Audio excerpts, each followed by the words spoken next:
Hi friends, welcome to our channel. ఇవాల్టి simple and tasty recipe వచ్చేసి గోధుమ పిండి, మామిడి పండ్లు, కొంచెం రవ్వ, బెల్లం ఉంటే చాలండి. ఎంతో రుచికరమైన స్వీట్ రెసిపీని అయితే ఈజీగా రెడీ చేసుకోవచ్చు. దీన్ని మామిడి పండ్ల బొప్పట్టం అంటారు. మామిడి పండ్లతో ఎప్పుడు హల్వాలు, స్వీట్లు కాకుండా ఇలా బొప్పట్టు చేసుకోండి ఫ్రెండ్స్. చాలా రుచిగా ఉంటుందండి. ఇవి చాలా సాఫ్ట్గా నోట్లో వేసుకుంటే కరిగిపోయేలాగా చాలా బాగుంటాయి. చేసుకోవడం కూడా చాలా సులువు. ఇక లేట్ చేయకుండా ప్రాసెస్లోకి వెళ్దాము. ముందుగా ఒక బౌల్ని తీసుకొని అందులో చూపించిన కప్తో 1.5 కప్పు వరకు గోధుమ పిండి వేసుకోవాలి. ఇప్పుడు ఇందులో చిటికెడంతా ఉప్పు వేసుకొని ఒకసారి అంతా కలిసేలాగా కలుపుకున్న తర్వాత కొన్ని నీళ్ళను పోసుకుంటూ ఈ పిండిని అంతా కూడా చాలా సాఫ్ట్గా కలుపుకోవాలి. నీళ్ళను ఒకేసారి కాకుండా కొన్ని యాడ్ చేసుకుంటూ చాలా సాఫ్ట్గా కలుపుకోండి. ఈ విధంగా చపాతీ పిండిలాగా సాఫ్ట్గా కలుపుకున్న తర్వాత ఇప్పుడు ఇందులో 2-3 స్పూన్ల వరకు నెయ్యి వేసుకొని చేయితోటే మ్యాష్ చేసుకుంటూ అంతా కలిసేలాగా బాగా కలుపుకోవాలి. ఇలా కలపడం ద్వారా బొప్పట్టు చాలా సాఫ్ట్గా వస్తుంది, చాలా రుచిగా ఉంటుందండి. ఇక్కడ గోధుమ పిండి తీసుకోవాలని ఏం లేదండి, మైదా పిండితో కూడా చేసుకోవచ్చు. మైదా హెల్త్కి అంత మంచిది కాదు కాబట్టి గోధుమ పిండితోటే చేస్తున్నాను. బాగా కలుపుకున్న తర్వాత చూడండి ఫ్రెండ్స్, మనం ఇలా పట్టుకొని చూస్తే చాలా సాఫ్ట్గా రెడీ అయిపోయింది. ప్లేట్ పెట్టుకొని ఈ పిండిని పక్కన పెట్టేద్దాం. బాగా పండిన 2 మీడియం సైజు మామిడి పళ్ళని తీసుకొని మామిడి పళ్ళని శుభ్రంగా కడిగి పై తొక్కనంతా కూడా తీసేయాలి. ఇలా పై తొక్కనంతా తీసిన తర్వాత ఇప్పుడు ఈ మామిడి పళ్ళని ముక్కలుగా కట్ చేసుకోవాలి.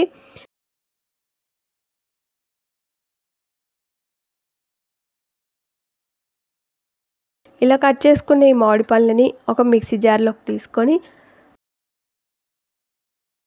మిక్సీపై మూత పెట్టి మెత్తగా మిక్సీ పట్టుకోవాలి. మనం మ్యాంగో ప్యూరీని రెడీ చేసుకోవాలి. ఇలా మిక్సీ పట్టిన మ్యాంగో ప్యూరీని పక్కన పెట్టేద్దాం. ఇప్పుడు స్టవ్ పైన ఒక ఫ్రై ప్యాన్ పెట్టుకొని అందులో 2 స్పూన్ల వరకు నెయ్యి పోయాలి. నెయ్యి కరిగిన తర్వాత చూపించిన కప్తో 1 కప్పు వరకు బొంబాయి రవ్వ, సూజీ, ఉప్మా రవ్వ అంటాం కదా, ఆ రవ్వని వేసుకోవాలి. ఇప్పుడు ఈ నెయ్యిలో రవ్వని బాగా వేయించుకోవాలి. ఎంత బాగా వేయించుకుంటే స్వీట్ అంత రుచిగా ఉంటుంది. ఇలా వేయించి పెట్టుకున్న ఈ రవ్వనంతా కూడా ఒక ప్లేట్లోకి తీసుకోవాలి.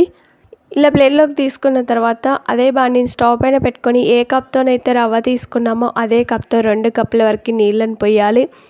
ఇప్పుడు ఈ నీళ్ళని మరిగించుకోవాలి. నీళ్ళు ఇలా మరగడం స్టార్ట్ అయిన తర్వాత ఇప్పుడు ఇందులో వేయించి పెట్టుకున్న రవ్వని మొత్తం పోసి ఉండలుగా లేకుండా బాగా కలుపుకోవాలి.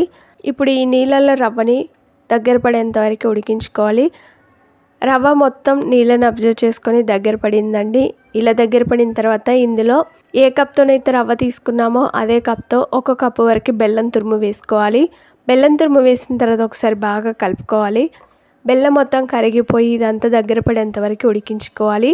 ఇదంతా కూడా దగ్గర పడిన తర్వాత ఇప్పుడు ఇందులో ఒక 1/2 టీ స్పూన్ వరకు ఇలాచీ పౌడర్ వేసుకోవాలి.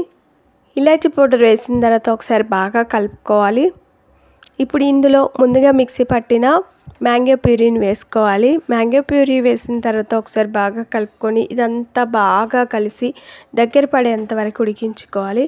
కొద్దిసేపు అయిన తర్వాత చూడండి ఫ్రెండ్స్, ఇదంతా కూడా దగ్గర పడింది.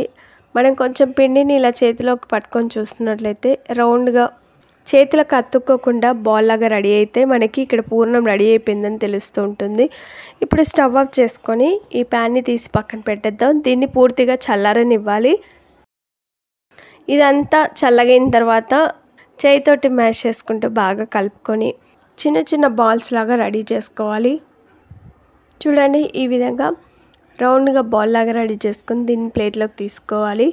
ఈ బాల్స్ చేసుకునేటప్పుడు చేతులకి కొంచెం నూనెని కానీ నెయ్యిని కానీ అప్లై చేసుకొని బాల్స్ లాగా రెడీ చేసుకోండి. ఈ పూర్ణం పిండిని అంతా కూడా ఈ విధంగా బాల్స్ లాగా రెడీ చేసుకున్న తర్వాత ముందుగా నానబెట్టుకున్న పిండిని మరలా ఒకసారి బాగా కలుపుకోవాలి. ఇప్పుడు ఇలాంటి పాలిథిన్ కవర్ లేదా బటర్ పేపర్ పైన కూడా చేసుకోవచ్చు. నేను ఇక్కడ పాలిథిన్ కవర్ పైన చేస్తున్నానండి. మనం పూర్ణం బాల్ని ఎంత సైజులో తీసుకున్నామో అంతకంటే కొంచెం పెద్ద సైజులో పిండి ముద్దను తీసుకొని రౌండ్గా బాల్ లాగా రెడీ చేసుకొని చూడండి, ఈ విధంగా చిన్న చపాతీ లాగా రెడీ చేసుకున్న తర్వాత పూర్ణం బాల్ని మధ్యలో పెట్టేసి పూర్ణం బయటికి రాకుండా అన్ని సైడ్లు కూడా కవర్ చేస్తూ దీన్ని రౌండ్గా బాల్ లాగా రెడీ చేసుకోవాలి. దాంట్లో ఉన్న ఎక్స్ట్రా పిండిని తీసేసి ఇలా రౌండ్గా చేసుకున్న తర్వాత మనం తీసుకున్న పాలిథిన్ కవర్కి ముందే ఆయిల్ కానీ నెయ్యిని కానీ అప్లై చేసి పెట్టుకోవాలి.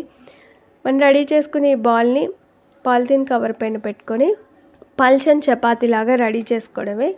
ఇలా చేయడం ద్వారా పిండి చేతులకు అతుక్కోకుండా ఉంటుంది. ఇవి చాలా సాఫ్ట్గా చాలా బాగా వస్తాయండి. మీరు కావాలనుకుంటే చపాతీ కర్రతో కూడా చేసుకోవచ్చు.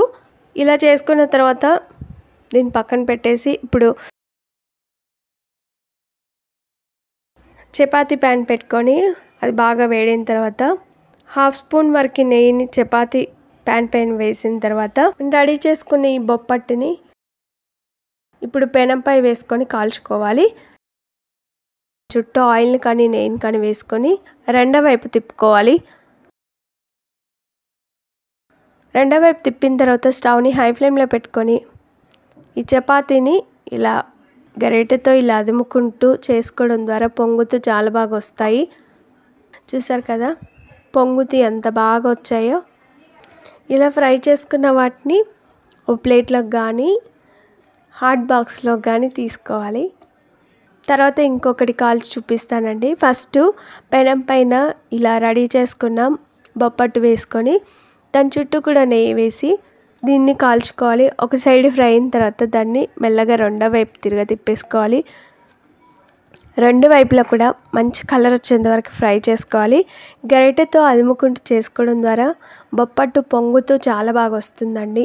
మంచి కలర్లోకి వచ్చాక చూడండి పొంగుతూ ఎంత బాగా వస్తున్నాయో. బొప్పట్టుని ఎప్పుడైనా సరే పల్చగా చేయకూడదు, ఇటు మందంగా ఉండకూడదండి, మీడియంగా చేసుకోవాలి.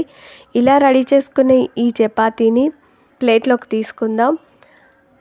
అన్నిటిని కూడా ఇదే విధంగా రెడీ చేసుకోవాలి. అన్నిటినీ ఈ విధంగా రెడీ చేసుకొని చూడండి ఇలా ప్లేట్లోకి తీసుకున్నాం. ఎంత మంచి కలర్లోకి వచ్చాయో చూసారు కదా. వేసుకున్న ప్రతి ఒక్కటి కూడా పొంగుతూ చాలా బాగా వచ్చిందండి. అన్నిటినీ ఈ విధంగా కాల్చుకొని నేనైతే హాట్ బాక్స్లోకి తీసుకుంటున్నాను. చాలా సాఫ్ట్గా ఎంతో రుచికరమైన టేస్టీ మామిడి పళ్ళతో బొప్పట్టు అయితే రెడీ అయిపోయింది.